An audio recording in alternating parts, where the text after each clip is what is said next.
balita at impormasyon na dapat ninyong malaman, mga kabulukan, pasisingawin at isisiwalat sa Lapid Fire. Makabuluhan at makatotohanang komentaryo para sa kapakanan ng bayan. Ihahatid sa inyo ni Percy Lapid, Lunes hanggang Biyernes, alas 9 hanggang alas 10 ng umaga. Samahan si Percy Lapid sa Lapid Fire dito sa DZRJ 810, hatid sa inyo ng 8 Trimedia Broadcasting Network. Balita, impormasyon at mga isyong may kinalaman sa bayan, lahat isisiwalat ng walang takot, lilinawin, hihimay-himayin, matapang, ngunit malalim at makatotohanang komentaryo sa Lapid 5. Lapid 5, kasama si Percy Lapid. Magandang umaga. Congratulations. Tagahanga mo kami. Hindi mo lang nakakuha. Matagal na kami nakikinig sa'yo. Kasi magandang programa mo. Bukod sa mayroong tinatalakay na tama sa bayan, mayroong humor. At saka bilib ako sa'yo. Kasi nung minsan, parang nagagalit yung babae sa'yo. Pero hindi mo pinatulang, cool ka lang. Ang ganda ka. Tira mo ka ako yung si Percy ka. Magaling talaga. Talagang kakako. Maganda ka makiharap sa tao. Congratulations. Babati lang ako sa'yo at more power. Keep it up. Balita, impormasyon at mga isyong may kinalaman sa bayan, lahat isisiwalat ng walang takot, lilinawin, hihimay-himayin, matapang, ngunit malalim at makatotohanang komentaryo sa Lapid 5. Lapid 5, kasama si Percy Lapid.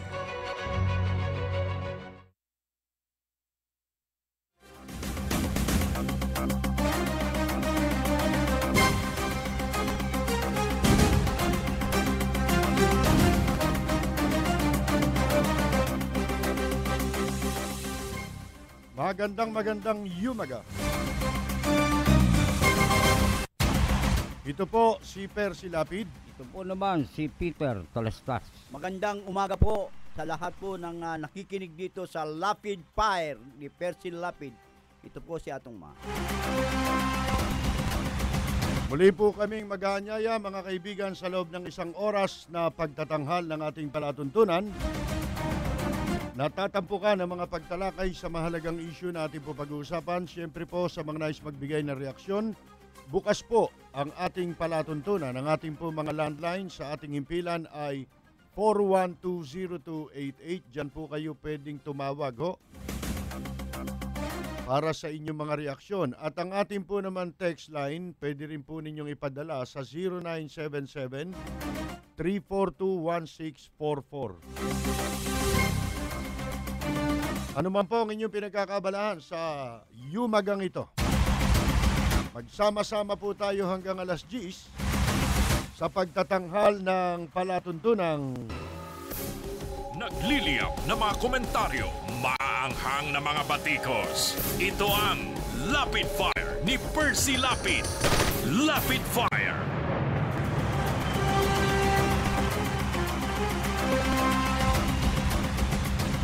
Si Miriam Defensor Santiago po, nakakandidatong presidente. Ang pangako niya po ay isang matapang na pamahalaan. At handang-handa na raw po siya na maging presidente. Ang tanong, tayo ba'y handa na para kay Miriam? Para magkaroon tayo ng isang presidenteng katulad ni Miriam. Isa po yan sa mga pag-uusapan natin at saka itong mga suporta ng kung sino-sino sa mga kung ano-ano, anik-anik. Si JB raw sumusuporta para sa house arrest ni GMA. Wala na ho wala na mahakot na suporta, kaya pati suporta nung nagpakulong sa tatay niya, kailangan na nila. Si Satanas kaya, kailan nila susuportahan? At hihinga naman ng suporta. Bagay yun na number one kuha nila supporter at contributor. Si Satanas. Magandang umaga, Satanas. Impyerno. Ito nga, sinasabi ni Pope Francis Ito tandaan po ninyo. Sabi ni Pope Francis, yan daw mga korap, dapat daw yan itali sa bato, Naku. pagkatapos ihagi sa dagat. Naku. Yung pala nababagay sa kanila kung ang tatanungin po natin si Pope Francis Oo, parang hindi na na lumutang. dinadakila ng mga kurap. Pati mga kurap dumadakila sa kanya alam niya. Parang si Duterte yan si Pope Francis. Oo. Alam mo si Duterte, kaya yan, nagpapadili-dali at kung paurong-urong yung kanyang deklarasyon kasi maraming nagsasamantala Naku. na mga ika nga pumapasok sa kampo niya para kunyari magpahayag at magpakita ng kanilang suporta. Oo nga. Pero ang totoo po pala, kinakasangkapan nila ang pagpasok kay Duterte para makalikom lang sila ng pera. Naku. Mahinga nila ng pera yung pong mga nais sumuporta kay Duterte. Halimbawa na nga po, mga negosyante, pangunahin na yan, di ba? Oo. Mga malalaking negosyante. Bakit po ginagawa nila yan? Kasi pinakamadali raw ipanghingi na donasyon Naku. o abuloy sa kampanya si Davao City Mayor Rodrigo Duterte. Kaugnayan nun. Oo. Aba mga kaibigan kaya po iniiwas ni Duterte, hindi siya makapagproklama dahil yung mga propeta niya o nagpapanggap na propetang nasa kampo niya, kamukha yang sila, ano pangalan nun, yung mukhang kontrabida, na dating reporter ng Manila Bulletin. Pinyol. Yan, si Manny, pangalan pa lang nakakatakot na Manny. Kasi Banayo. Mukhang Manny Pinyol. Ha? Aba nagpapanggap na spokesman, Oo. pag palabas sa dyaryo, Oo. siyempre, pag nabasa ng mga negosyante, si Manny Piñol pala, spokesman ni Duterte. Naku po. Ngayon, pupunta na yan sa mga negosyante. Magkano ba pwede nyo yung idonasyon para sa pagtakbo ni Duterte? Naku. Kasi po, alam naman ninyo, Malaki nabasa yan. naman ninyo siguro yung nalathala sa dyaryo. Pangalan ko yun ako yun yung dating gobernador na walang kwenta. Siyempre, natunugan ngayon ni Duterte na ganun ang trabaho nila.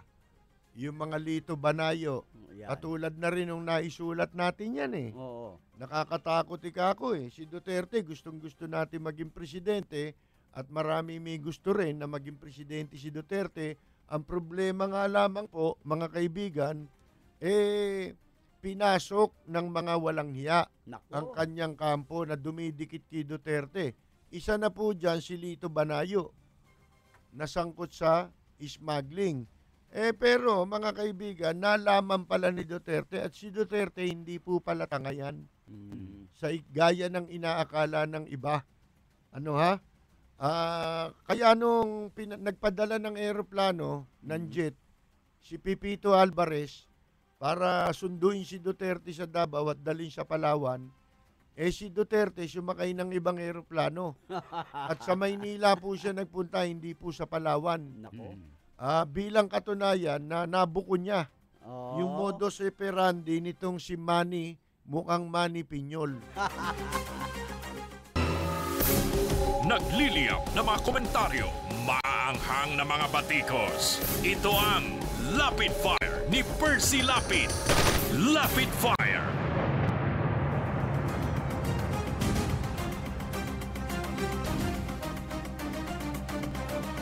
Ito naman po si Miriam, nagsalita po sa harap ng mga negosyante, ng mga estudyante. At siya na raw I'm ready to be the next president. Naku. Ang tanong ho, hindi yan Are we ready to have a president? Naku. I by the name of Miriam Defensor Santiago. Nalintik ang English ko pasensya na kayo Tama. Ang pangit ng pakinggan ng English ko. Oo. Dahil alam nyo namang English Carabao talaga tayo. Pero mga kaibigan, naiintindihan. Ang importante sa English natin Oo. at sa mga nakikinig, naiintindihan nyo yung English namin. Madali. Alam naman namin na pag itong English namin, dinala namin sa Amerika, Oo. hindi po maintindihan. Ano ba yan? Kasi magtataka sila Oo. Sasabihin nila, where are you from? Ba- Philippines. malalaman nila na Tagalog pala yung sinasabi ko. Kasi tunog ho Tagalog eh. Oo. Di ba? Oo. Parang nappunta ako sa Hawaii, dami Ilocano ron eh. Sabi sa akin nung matandang Ilocano, sabi, did you eat already? Okay. Sabi ko, ano ba yung sinabi? English baka ako yun. Oo. Sa loob-loob ko. Tagalog yun ah. Parang Tagalog ang dating. Hindi, Ben, ito sabi ni Miriam sa mga estudyante, pero dapat makikita ninyo dyan, parang aldab lang yan. Mga kaibigan, ayoko sanang pakialaman yung mga aldab, wala namang maidudulot na mabuti yun. Oo. Dito mo makikita, sasalaminin natin, sa kabila ng napakaraming mga panawagan ngayon, na ang eleksyon, seryosohin natin. Hindi ho ito dapat na pagwalang bahala ng marami. Kung may maitutulong tayo sa ating lipunan, yun hong maimulat natin sa seryosong pananaw ang ating mga kababayan. Tama. Patungkol po sa paghahalal natin ng mga iboboto nating manunungkulan sa pamahalaan Yun. na mga kakandidato. Dapat po tama ang pagpili. Parang maraming hindi seryoso. Nagmamalaki pa sila 30 million ng mga nag-tweet. Nung pakialam niya sa kinabukasan natin. Kaya kumari sana sila na lang ang mag-usap dyan. Oo. At tayo hindi na makikialam. Pero kailangan din ho natin gamitin itong paminsan-minsan na barometro upang makita natin na ang mga Pilipino hindi po masyadong siniseryoso ang pagpili ng mga kandidato. Hindi nilalagay sa isip ang mas importanteng bagay, hindi ba? Tama. Yan, lilipas din yan ilang panahon lang, wala na yan, di ba? Pero yung gobyerno, nandyan ho yan. Pagkatapos, hindi nila namalaya, nagkaroon na pala ng eleksyon. At nung bumoto pala sila, hindi nila napag-isipan. Kasi nasa isip nila, aldab. Aldab Ngayon, ano nangyari? Ayan. Naluklok, wala namang kwenta. Di ba? Oo. Isipin mo, iluluklok mo senador, si Manny Pacquiao. Naku po. Siguradong iboboto rin nila kung yung aldab lang, tatakbo yun Panalo pa yun Oo. Di ba? Tama. Matatalo ba yun sa dami kung yung tweet na yun maiko-convert sa boto? Abay, hanggang sa Amerika, panalo yan. Oo. Yan ang tweet na daan Hanggang sa Amerika, panalo yan, di ba? Hanggang sa ibang bansa, mananalo yan. Sa sobrang botong makukuha niyan. Kahit po kasi hindi botante, boboto. Oo. Ngayon po, mga kaibigan, yan pinag-uusapan lamang po naman natin kasi si Miriam po medyo, marami pa rin ang napapabilib ni Miriam, pag nagsalita. Talagang kahit naman tayo bibilib, bata. May entertain ka kasi. Oo. Nandun ang andun ang medyo pambulag sa tao Naku po. Yung isang paraan dyan, yung magaling ka magsalita. Oo. Halimbawa, magaling ka nga manungkulan pero hindi ka magaling magsalita. Wala rin. Minsan, yun na nagiging dahilan ng pagkatalo mo. Ayan. Pag hindi ka magaling manloko. Di ba? Mm. Pero yung manloloko na wala namang ginawa kundi magnakaw, patayuin mo sa entablado dahil marunong magsalita, marunong mambola, Oo. alam niya kung paano niya lolokohin ng butante, yun ang nananalo. Naku po. So pag nakaupo na, magrereklamo tayo. Oo. Bata niya nagkaroon ng bayad sa ospital. Dati naman walang bayad. Hindi naman kami dapat tanungin. Oo. Ang dapat tanungin kayo, yung nagtatanong. Oo. Bakit ba natin naiboto ito? Yun na nga, nangyari. Ganun po yun mga kaibigan. Tama. Pero bago tayo magpatuloy, ilan po munang mahalaga mensahe mula po sa ating 8-Tri Media Broadcasting Network at sa himpilang DZRJ. A-Tri Media Pro Incorporated. What can you say in 1 minute? BBC Minute at 7 GMT. BBC Minute with me, Vic and Dad. It's 9:30 in the morning. This is still a The BBC Minute is the world's news stories in 60 seconds. BBC Minute. The world in 60 seconds. BBC Minute. This is the BBC Minute. Tune in to the BBC Minute. Weekdays on DZRJ 810 AM. The voice of the Philippines. Ladies and gentlemen, ito na siguro ang pinakamabilis na radio commercial mula sa IBU Fluid Medicol 400. May Rapid 400 formula, kaya kumpara sa isang mefenamic acid, mas rapid kumalat, mas rapid tumalab, mas maagang magpaginhawa ng matinding sakit. Lipat na sa Medicol 400, the fastest medical for the worst pain. Ibuprofen is the generic name of Medicol 400. If symptoms persist, consult your doctor. Paalala po, galing sa V-Fresh. Sama-sama tayo magabot ng kabutihan, karunungan, kasipatan. V-Fresh, sigaw ng bayo. V-Fresh, malamig sa bibig. V-Fresh, presko sa hininga. Kabutihan, para sa kapayapaan. Karunungan at edukasyon, upang may progreso. Kasipagan, upang umasenso. V-Fresh, sigaw ng bayo. V-Fresh, malamig sa bibig. Masayang pag-usapan ng pag-asenso ng bayan lalo na't may nginunguya tayong V-Fresh. Kahit mainit ang usapan, palamig pa rin ang bibig. Presko ang palitan ng mga ideya at kaisipan. Makipagtalakayan, mag-V-Fresh. Balita, impormasyon at mga isyong may kinalaman sa bayan, lahat isisiwalat ng walang takot, lilinawin, hihimay-himayin, matapang, ngunit malalim at makatotohanang komentaryo sa Lapid Fire. Lapid Fire, kasama si Percy Lapid.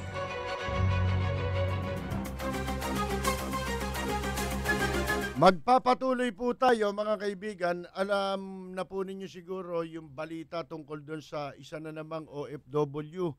Ang nahuli o nahulihan daw di umano ng bala. Nako. Sa Ninoy Aquino Galman International Airport. At ito ho nangyari nung kamakalawa. At ngayon hanggang ngayon nasa custody siya ng mga authorities ng airport. Pagkatapos na siya ay ma-inquest sa Pasay City Prosecutor's Office. Ang tinutukoy po natin ang pangalan niya Mrs. Gloria Garcia ba yun? Na OFW, wala pa sa pahayagan Pero nasa linya po natin ngayon ang hepe ng ABCU. Ito po yung Aviation Security Unit ng National Capital Region. Walang iba po kung hindi si Senior Superintendent Ricky Layug. Magandang umaga po sa inyo, Colonel. Magandang umaga po, Percy Lapid. Long time no hear po. Opo, Colonel, siguro po tatanong namin sa inyo muna itong tungkol dun sa pagkakahuli dun sa OFW. Sino po ba ang nag-aresto sa kanya? Ito ho ba'y mga authorities ng airport o itong ABCU, yung inyo pong tanggapan ng Philippine National Police? Opo, kung mamarapatin po ninyo, ipapaliwanag ko po yung composition ng mga personnel na narito po sa loob ng airport natin. Opo. Meron po tayo yung tinatawag natin na Airport Police Department. Meron po tayo yung kami po, yung nasa PNP Aviation Security Group.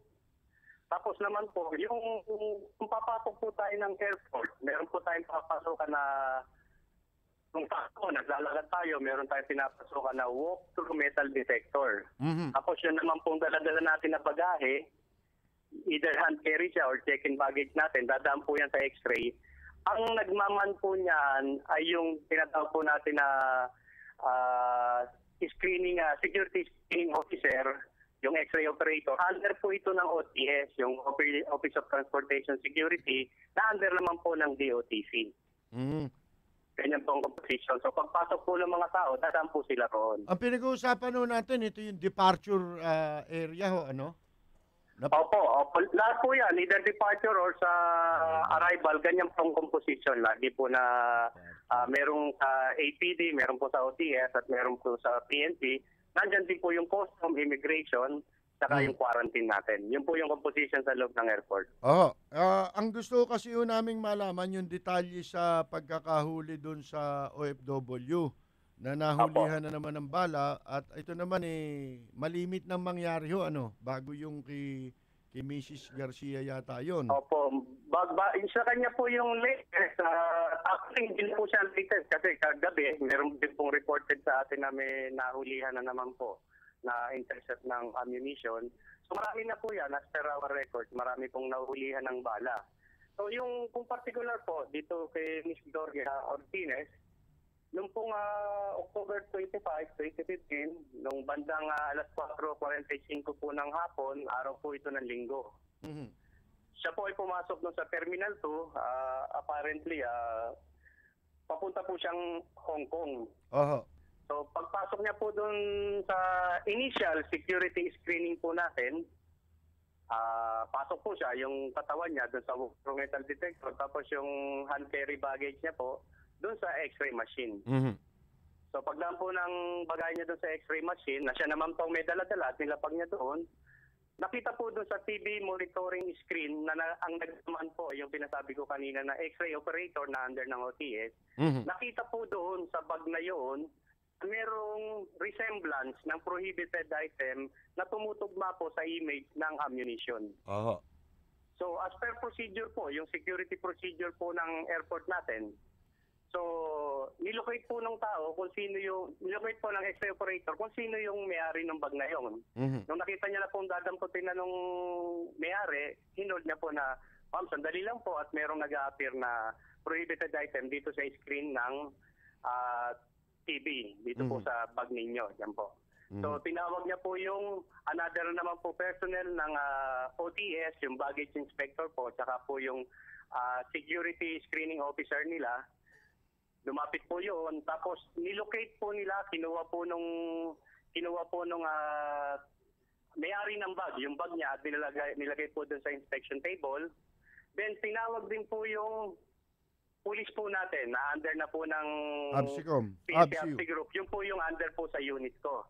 Yung police po na yun po yung nagmaman para doon sa security po ng mga tao at security na rin po ng ibang empleyado sa airport para po sa mga ganong bagay. So, sa presence po nilang lahat, pinakita po doon sa monitor muna na ito yung resemblance nung sabi na prohibited item. Okay, ganito ang kwento, Kernel, ano ha? Na napakinggan ko dun sa kay Gloria Garcia na OFW. Ang sabi niya, siya po ay galing ng summer in Ilocos, ano? Yung flight niya. Connecting flight siya papuntang Hong Kong. Domestic to international flight. At hindi na siya lumabas ng terminal. Umakyat na lamang siya from yung trip niya galing sa Ilocos. Pagdating niya sa airport, umakyat na lang siya dyan para lumipat ng kanyang flight papuntang Hong Kong. Tama po ba yun? Saan po siyang terminal bumaba? Po? Saan po siyang terminal bumaba? Nung galing po siya ng Lawag? Kung terminal 2 rin ho yun, hindi ho ba? Hindi ko po alam kung saan siya. Kasi ang sa amin po, hanggang doon lang po kami sa pagpasok niya sa Terminal 2 na which is ako po nung naiya, ito po yung hinahawakan ko. Kasi baka Philippine Airlines ito, malamang. Kasi Philippine Airlines yung Terminal 2, hindi ho ba? Opo. Meron din po kasing mga biyahe from Lawag na lumalabas po na Terminal 4, yung mga ganun po. Pero sa paliwanag nyo, hindi siya lumabas ng building. Hindi siya lumabas ng building. Ganito po kasi yan. Pagpapasok, kung may connecting flight ka po, kung meron kang connecting flight, and then sasakay ka na naman sa panibagong airport, kung ano po yung security procedure na dadaanan mo, another security procedure ka na naman po. Dadaan ka na naman po sa ganun. Ibig sabihin nun, from yung flight niya mula dun sa Ilocos, papunta dyan, ay walang na-detect na ganun. Sa hand carry ho nakita ito eh. According to her, yun daw pong bag niya, meron yatang isang bulsa sa labas. May bulsa yung bag. Pero yun, walang laman. Dahil ayon sa kanya, siya rin ang nag-impake ng kanyang mga kagamitan. Ngayon, nung dumating na po siya dun sa international, yung sa bagong check-in, dumaan siya sa detector, tsaka dun sa x-ray. Paano ho ba ang procedure dyan? Kasi ang kwento niya, pinabuo sa kanya yung laman ng bag. Pagkatapos na ito ay dumaan sa x-ray. Na walang sinasabi sa kanya na merong na-detect doon yung mga OTS na security screening officers. Pero naman dito po sa Pabayaan nyo lang ikwento natin para Sige matrace natin kung paano nangyari talaga eh. Sige po. Pinadaan yung bag, inilagay dun sa blue plastic, hindi ba? Yung parang tray. Opo. Di parang tray na plastic na blue. Inilagay dun yung bag, idinaan sa x-ray. Pagkatapos, pinalabas sa kanya, paglagpas ng x-ray, inilabas niya lahat yung gamit na nando dun sa loob ng bag. Itinaktak niya. Pagkatapos, pinadaan ulit yung pong mga gamit na yon sa x-ray sa kanya, inulit yung x-ray. Opo. Pagkatapos, doon na raw na sinabi sa kanya na itaktak mo yung bag. Nung itaktak niya, may nahulog na. Pagkatapos, ang sabi sa kanya, damputin mo. Yung palang bala na yon ay nakabalot sa isang cloth na maliit, na kulay, ewan ko, may kulay, pula o something. Ngayon, nung pinulot niya raw, doon na siya hinuli. Sabi, bala yan, sa'yo yan eh. Dala mo yan. Paano nangyari yun? Na yun, hindi na-detect muna doon sa Ilocos, pagpasok niya, at dito na-detect. Yung sa Ilocos po, hindi ko po kayo matasagot doon sa yun dahil ang area ko po ay dito sa Naiya. Ngayon, kung lumabas siya ng airport o hindi ko rin po alam yung pangyayari dahil lang pwede ko lang po siyempre nga imbestigahan yun dito po sa Naiya. Hindi, wala ho kayong kasalanan dyan kasi hindi naman kayo yung naka-assign doon na mag-i-screen eh. Ang may duda tayo ngayon, baka doon sa mga screening officer na yan, meron silang modus o pamamaraan kung paano nila masisingitan ng bala kasi unbelievable po na ang isang 56 years old na 26 years nang pabalik-balik bilang OFW sa Hong Kong at walang intensyon dun sa bala, mahulihan siya ng ganung bala. Ang tinutuklas ho natin, baka kung hindi man siya nagkamali, meron nang nangyayari kasi paulit-ulit na po. Colonel. Sa part po natin dito sa PNP, katulad po niyan, kung ang screener po natin, may nakita sila na prohibited item nga po, ito po yung tine-turnover sa amin. Then base po dun sa procedure na ginawa nila, yun po yung pinagbabasehan nila, yung katulad ng sinabi nyo ng bakit paulit-ulit. Kasi kung initially po, may nakikita sa screen na apparently merong prohibited item dun sa bag na yon na hindi po makita ng naked eye. Kasi kung makikita nyo po yung sa monitor, ipipicture out ko lang po, na parang x-ray talaga yon na kahit nakatago siya sa kasulok-sulukan, kahit nakaipit po siya sa ilalim, makikita po siya sa x-ray, pero initially, through our naked eye, hindi po natin talaga mapansin. So sa procedure po na ginagawa ng ating baggage inspector, lahat po talaga niya, pabubuksan po dun sa may-ari, ilalabas po ng may-ari yung gamit niya pa isa-isa, ilalagay dun sa tray. Hanggang ma-detect po nila kung nasan talaga yung sinasabi na prohibited item. Oo nga ho. Kung makita po yung prohibited item in the presence po ng police natin, that's the time po na i-turn over yun sa police natin. Yung police po natin sa ABSI group, tatanungin po kung may pertinent document yung may-ari, yung nakuhanan na yun. Kung wala po, that's the time na puhulihin niya ito at babasahan niya po ng Miranda Doctrine. Doon po papasok yung kapulisan natin. Hindi ho involve yung police dito Colonel Hindi naman natin sinasabing may involvement kayo dyan. Kasi po, alam namin yun kung ano yung natuklasan nila, ita-turn over lang sa inyo Hindi ho ba? Tama po yun. Ita-turn over lang sa inyo. Ang gusto naming malaman, kayo ba dyan sa Aviation Security Unit, hindi kayo nagtataka kung bakit gano'n, Bakit paulit-ulit sa kabila na yan nakabuyang-yang na araw, madalas yung mga pangyayaring yan, halimbawa, in case ako, meron akong bala, kahit na gusto kong magdala, hindi na ako magdadala dahil alam ko na yung nangyayari, nahuhuli, nakakasuhan, hindi natutuloy makaalis.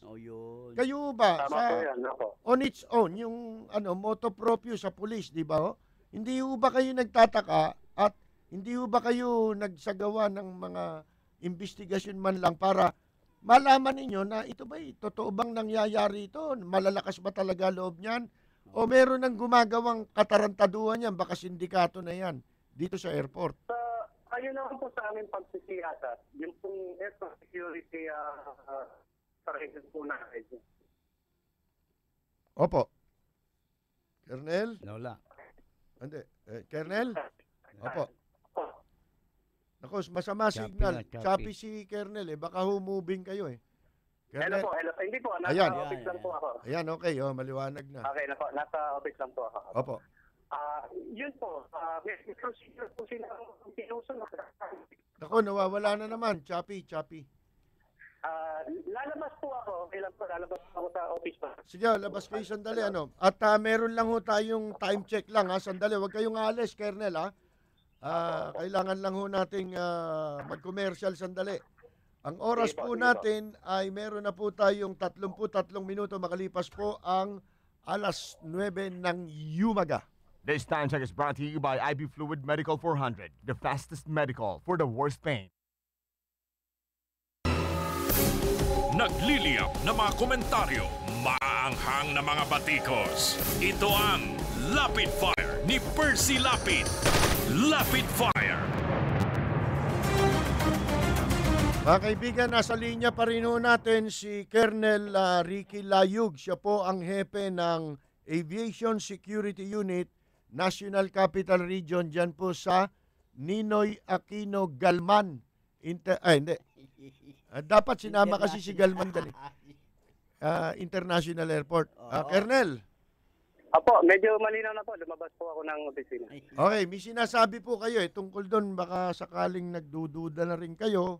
O kaya hindi naman masama sigurong imbestigahan natin. Bakit gano'n? Paulit-ulit at saka parang yung mga taong nahuhulihan ng bala, isang klase yung bala, pagkatapos Isa lang. parang mga walang intensyon aanin yung bala. Samantalang dun sa port of entry na pupuntahan nila, mas mahigpit ang mga batas doon na ipinatutupad. Oo, Hong Kong yun.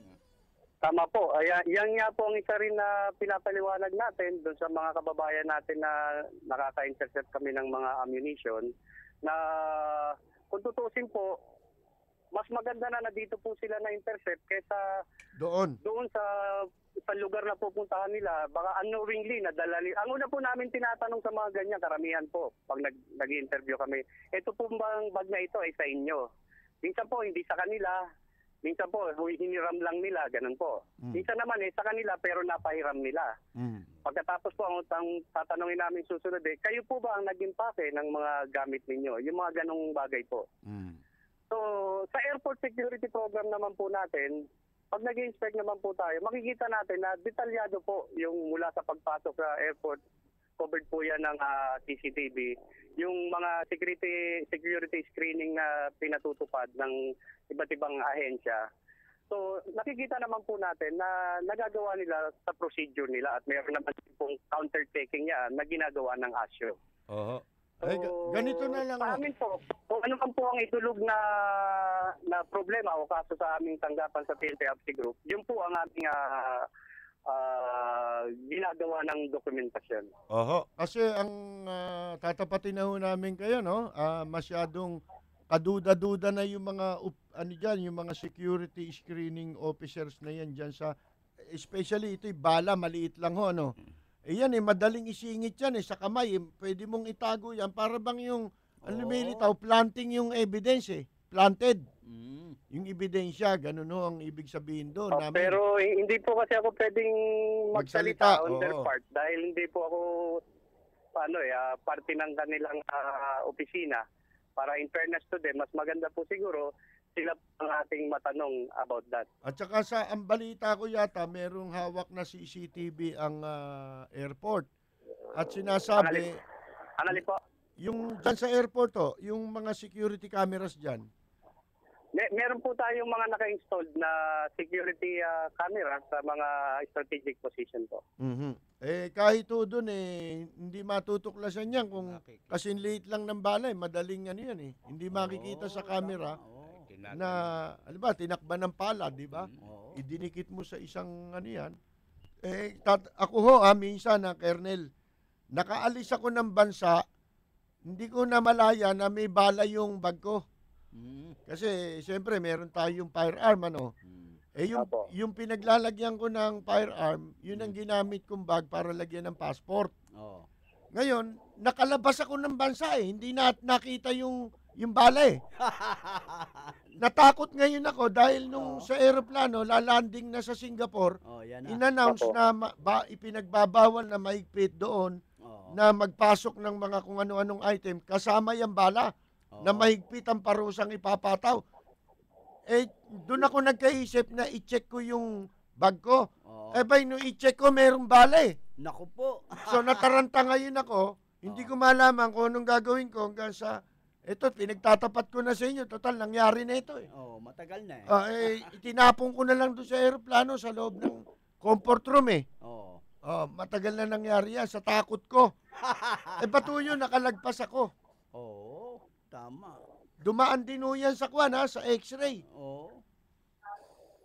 Opo. Ano yung gusto? Tama po yung sinasabi ninyo na, kaya nga po kanina, nabanggit ko rin na mas maganda po na maharang makita na natin dito sa ating bansa dahil hindi po na, at least dito alam po natin kung ano yung batas para sa ganyan. Kaysa po yung pupunta sa ibang bansa at doon po makita yung mga prohibited item, baka po mas mabigat yung parusa doon sa paglabag sa mga ganyang prohibited item. May isa pang instance sa Colonel, may kwento ko lang para alam nyo rin yung isang reporter na pumanaw na si Carlito Carlos, diyan naka-assign yun sa airport. Nagbiyahe sila, lahat sila reporter kasi ito'y parang inaugural flight imbitado sila sa China. Alam ba ninyo na nung makalabas na ng arrival area dun sa China, lahat ng pasahero, merong isang bag na iniwan dun sa gitna. At inaantay kung sinong pasahero ang dadampot ng bag na yon. Si Carlito Carlos ang dumampot nun. Pagdampot niya, inaresto na siya ng mga authorities sa airport at in-interrogate siya. Ngayon, pagkatapos na malaman na talagang wala naman siyang intensyon na masama at hindi naman talaga siyang may-ari nung bala, pinayagan nun siya makapasok ng China Opo. Bakit po siya in-interrogate? Ano pong laman ng bag niya? May bala 22 din. May bala po. Nakitaan din ng bala. Ibig sabihin, nakalabas dito, may bala. Pagdating doon, in-interrogate, pero hindi siya kinasuhan, hindi siya kailan po itong pangyayari na ito? Ay nako, alam ni Jerry magkakasama sila na nagbiyahe na yun. Mga anong taon po? Mga 4 years, 5 years ago. Opo. Ngayon po kasi talagang medyo stricto po ang screening natin ngayon dito po na pinatutupad po dito po sa airport. Namatay na nga kasi yung reporter na yun at yung nung tinanong siya nung makalabas na sila doon sa China, may baril ka ba? Wala raw siyang baril Nako. Ibig sabihin hindi siya nakapag-iwan ng bala talaga ron. Sa bag niya. Meron sumalbahay sa kanya. Tama. Anyway, ang problema po kasi diyan, Colonel, yung perwisyo sa tao. Kawawa naman kasi OFW yan, maaring magkaroon ito ng implikasyon sa kanyang pagtatrabaho dun sa Hong Kong bilang domestic helper. Alam niyo po, kami po, dito po sa ating kapulisan, naiintindihan po natin yung ganyang mga pangyayari dahil tayo rin naman po ay laki sa hirap bilang taga-Tondo po. Pero sabi ko nga po sa inyo, pagdating po sa RC Group, kung ano po yung ebidensya na ihahain sa amin, kasama po yung affidavits ng mga witnesses, yun lang po ang tatanggap na. Tapos yung sa part naman po ng mga nahulihan, meron naman din po silang karapatang magsalita dun po sa prosecution during the inquest na ginawa naman po nila nung in-inquest po namin sila. Okay po, Colonel. Maraming salamat sa inyo. Maraming salamat po. Salamat po sa pagbibigay ng time para maibigay din po namin yung side namin. Yun po si mga kaibigan, si Colonel Ricky Layug. Siya po ang hepe ng Aviation Security Unit, National Capital Region ng Philippine National Police sa Ninoy Aquino International Airport. Nagliliyap na mga komentaryo, maanghang na mga batikos. Ito ang Lapid Fire ni Percy Lapid. Lapid Fire.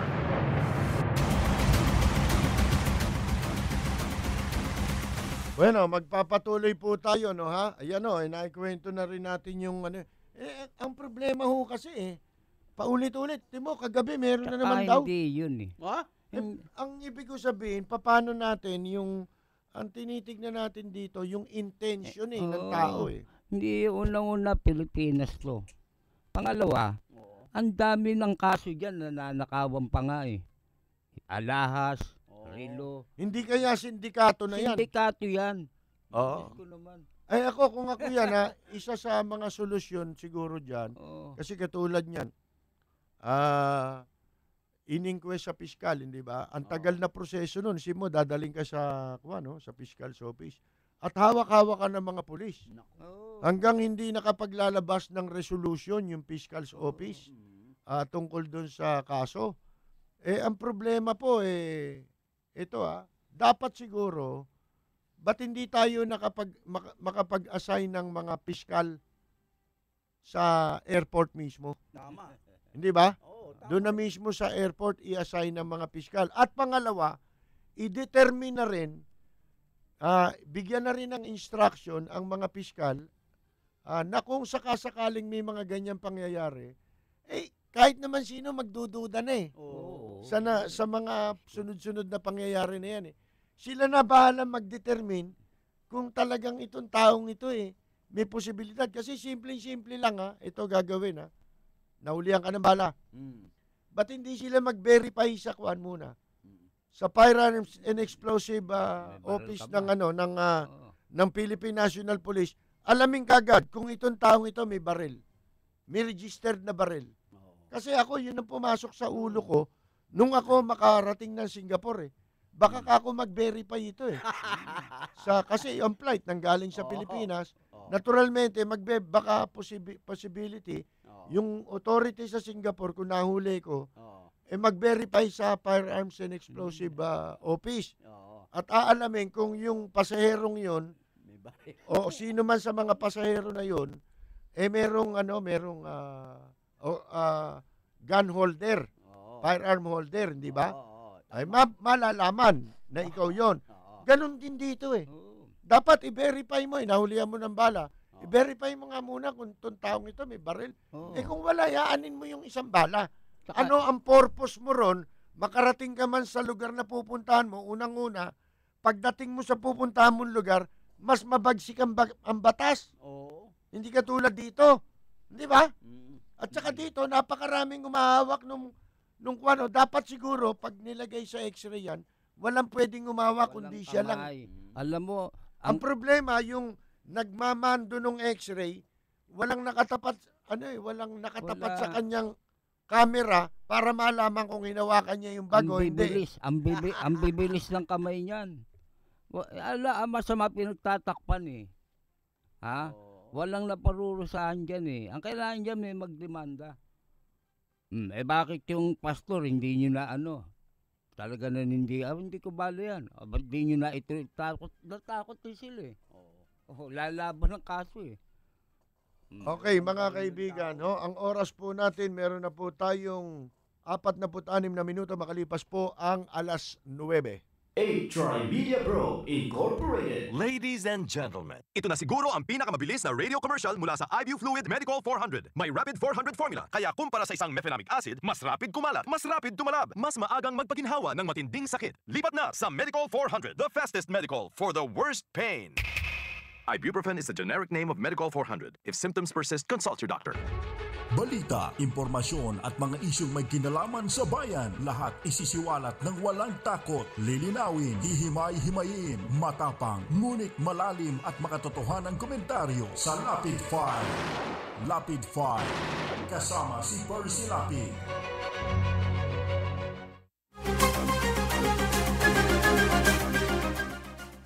Si Pope Francis po, no less than, Pope Francis sabi niya dapat ihagi sa dagat, itali muna sa bato, si Isko Moreno, si Erap, hindi, walang pangalan to. Ang kurap. Hindi pinangala, yun lang. Nagkakala natin sila, kung sino yun. si Miriam baka hindi kurap yan. Yun ang alam ng mga estudyante. Hindi ko naman sinasabing si Miriam may kurap. Sana itanong nila, total kandidato yan tatakbo kang presidente. Dapat lahat ng impormasyon i-provide mo.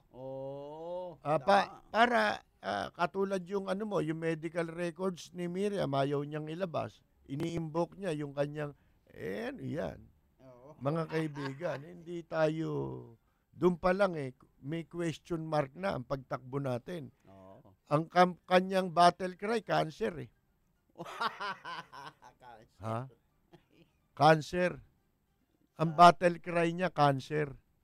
Sipin mo yan, ang propaganda mo, cancer. Kung hindi totoo, sapagkat wala pa kaming alam na ganyang kaso baka Himalayang nangyari sa iyo kung totoo yan Nagkaroon ng himala. So, pati asawa ni Miriam, ilabas niya.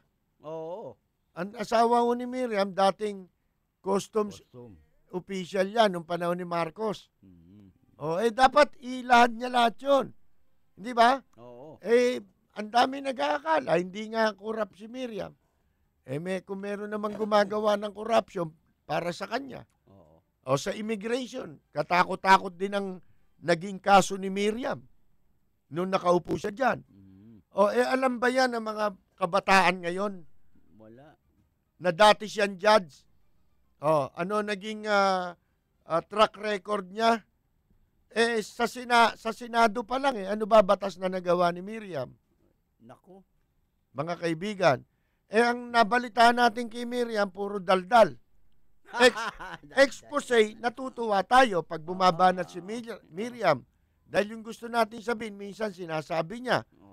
Pero, yung pag-expose po, tandaan ninyo supposed to be, hindi naman trabaho ng mga mambabatas yan Ang trabaho nila, mag-imbestiga sa mga na-expose. Dapat yung expose, iwanan nila bilang trabaho, bahagi ng trabaho yan ng mga nasa media. Hindi trabaho ng mga mambabatas yan. Yan, malakas makapambulag yan, yung expose. Si Macedan, daming binulag yan Expose ng expose. Yung kita ninyo, siya na-expose din. Nako po. Di ba? Ang daming beses. Isa na dyan, yung pagbibit-bit niya ng ng maleta. Ang laman, dollar. Nagliliyap na mga komentaryo, maanghang na mga batikos. Ito ang Lapid Fire ni Percy Lapid. Lapid Fire.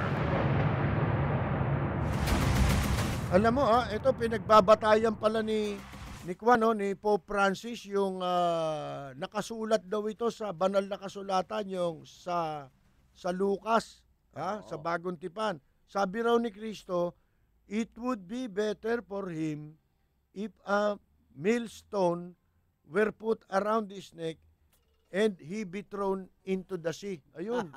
Doon pala'y binasi niya yung yung kanyang sinabi. Okay, meron si Ka Jerry.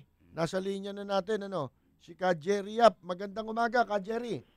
Magandang umaga, Ka Percy. At sa lahat ng mga suking nakapakinig ng Lapid Fire. Oo, mukhang napakinggan mo na. Saan dyan na ba? O nasaan yun? Nasa bakasyon pa sa Hong Kong. Mamayagpag pa Nasa South China Sea. Hindi nga natin alam kung baka tutuloy pa yata ng Macau baka doon magpapayon. Mabuti naman nakabakasyon naman siya. Kasama daw yung ibang mga reporters. Masaya.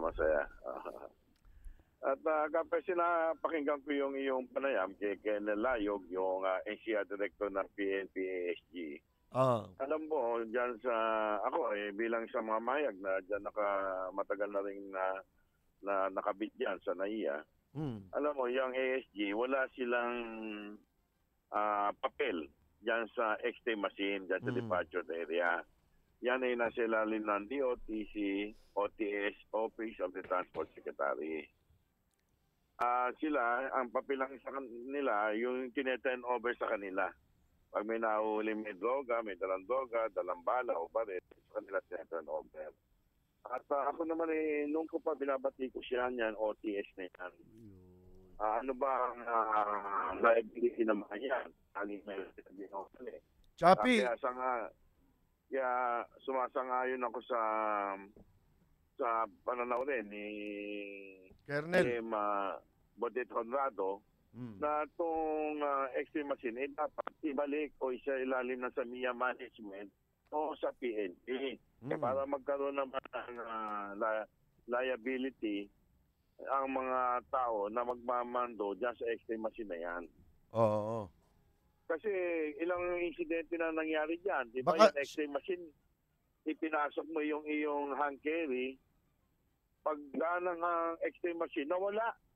Di ba? Nawawala yung mga malilit na bag, di ba? May salaman ka pala yung X-ray machine na yan. Baka yan? Baka dyan na lumipat yung yung ahas doon sa Robinson dati. Oo, yung pag pumasok ka, nawawala daw yung tao, di ba? Oo. Ganyan nga yung OTS na yan. May lumulunok. Ilang beses ko na nabatikos yung mga prisker dyan, yung nagkakap-kap, minsan walang mga guantes. Kaya ako, pag ako buhay-bihay, sinisita ko Bago mo ako hawakan, mag-guantes ka. Palagay ko, kaya tayo naubusan ng mga yung mga novelty performer, yung mga magician. Dinala na dyan nandyan Ang bibilis ng kamay Ba't kaya? Yan sa issue ng bala na dala na OFW, hindi mo na ako magkukwento dyan dahil sa paliwanag ng PNP, ni-review nila yung CCTV. At doon makikita kung ano ba yung actual na nangyari.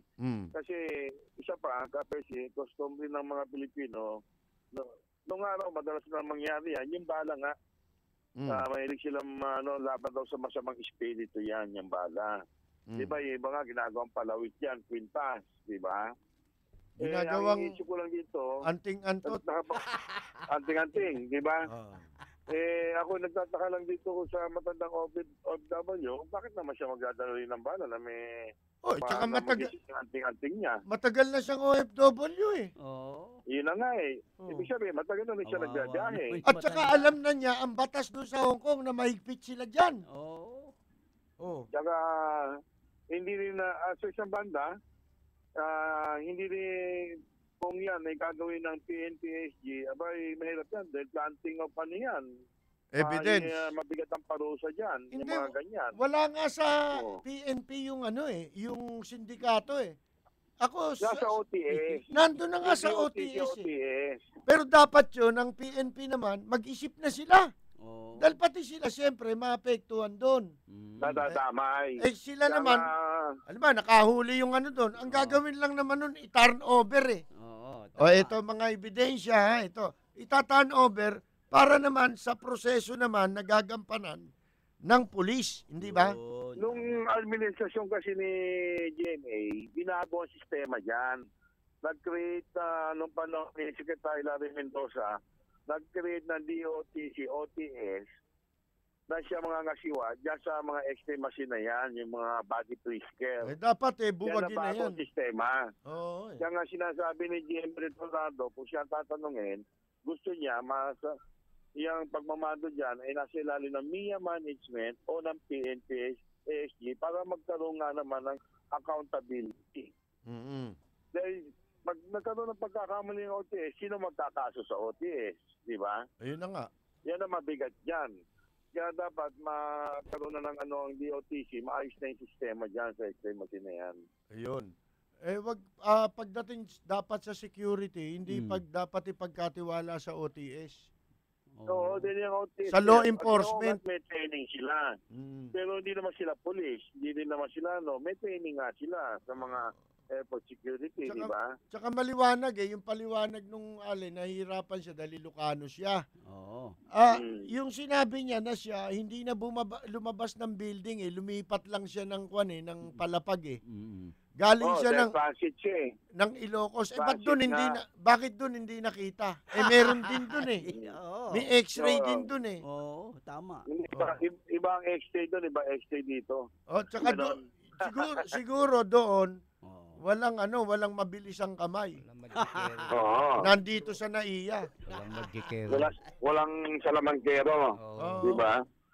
At nagtataka naman ako, di ba, nabulgan na nga yan, yung Rocky sa bala-bala na yan, dyan sa airport, di ba? Tuloy-tuloy Meron pa rin. pumiyok, hinihinga ng pera, di ba? Ako naniniwala, totoo yan. Ang isa pang Sindikato tanong na nga dyan, ang isa pang tanong dyan, yung mga nakukumpiska nila mga pabango dyan. Saan nila dinadala? Dahil di ba, bawal nga, magdala sila plano. Minsan, namili yung tao bago yung pabango. Ang dami nakukumpiska dyan sa dinadala. Binanatan ko na rin yan nung araw na meron ako impormasyon, binebenta. Maraming racket yan, yung yung OTS. Yung X-ray operation na yan dyan sa airport. Dapat pala sila idaan sa X-ray eh. Oo, sila ipasok. Dapat sila naka-X-ray eh. Di Ako, ba, Jerry? Ako dumadaan dyan eh.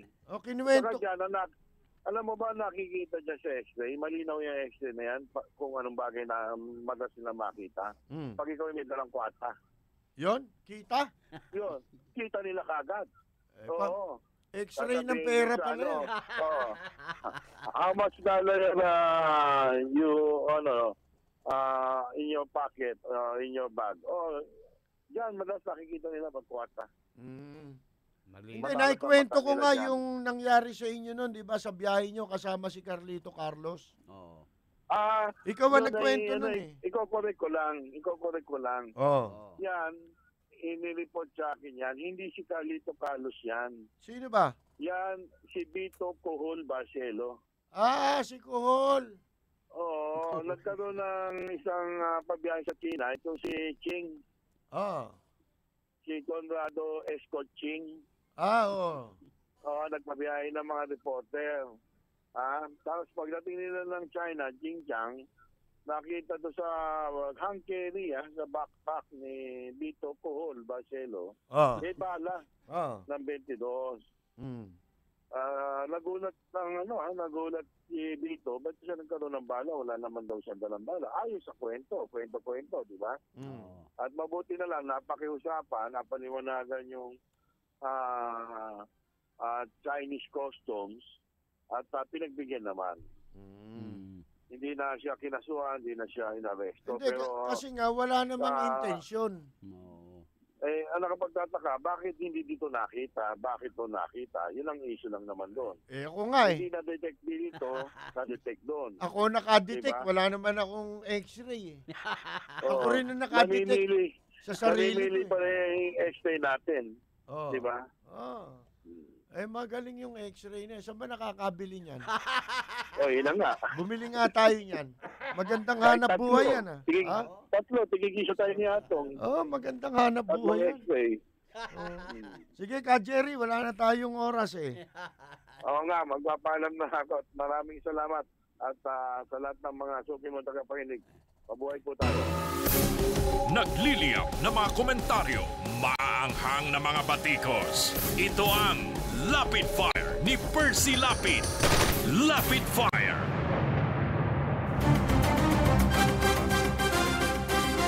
Yun po si Ka Jerry Yap, mga kaibigan, ang batikang kolumnista. Sipin mo, yung binulgar niya tungkol dun sa Koreano. Ang akala natin, 2 beses lang pinatakas. 3 pala eh. Kulang pala tayo. Yung Koreano na pinag-usapan lang natin nung isang araw, nung isang linggo, ngayon lang nalathala sa dyaryo eh. Sa malaking periodiko eh. Nauna pa sa Hataw eh. Talagang sa Hataw.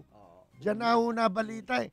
Si Lerma Angeles nga, diyan din nabalita, di ba? Yung court picture.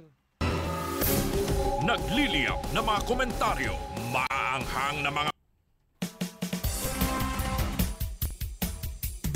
Percy Lapid Fire! Percy Lapid Fire! Tapang mo'y kakaiba, walang takot sa paghira. Oh yeah! Oh yeah! Bago tayo magpaalam, babatiin ko lang si Tony at saka si Tess. Nakikinig sa atin eh. Si Tess yung may bahay ni Nato yan eh. Mga kaibigan. At yung mga kasama nilang nakikinig ha. Pasensya na po sa mga nag-text na hindi natin nabasa mga kaibigan. No? Bukas po, ipakitago na lang ito, isama na lang sa mga babasahin natin muli bukas. Paalam na tayo. Ito po si Peter Colastras. Maraming salamat po sa lahat po ng sumubaybay dito sa Lapid Fire ni Percy Lapid. Ito po si Atong Mama. Buhay po kayo. Mga kaibigan, susunod na po agad ang programa ang Katapat at Karancho, kaya wag po kayong aalis. Kasama niyo po si Mayor Alfredo Lim at si Miguel Hill. Ito po naman si Percy Lapid. Kami po yung magpapaalam, babalik bukas sa ganito ring oras timpilan. Maraming salamat at magandang yumaga! Miriam Santiago. Ibibisto ng walang preno, maging ikaw man ay politiko. Artista man o kahit sino, pasasabukin ang baho mo. Sa Lapid Fire, walang sinisino. Percy Lapid Fire! Percy Lapid Fire! Percy Lapid Fire! Percy Lapid Fire! Percy Lapid Fire! Percy! A Tri Media Pro.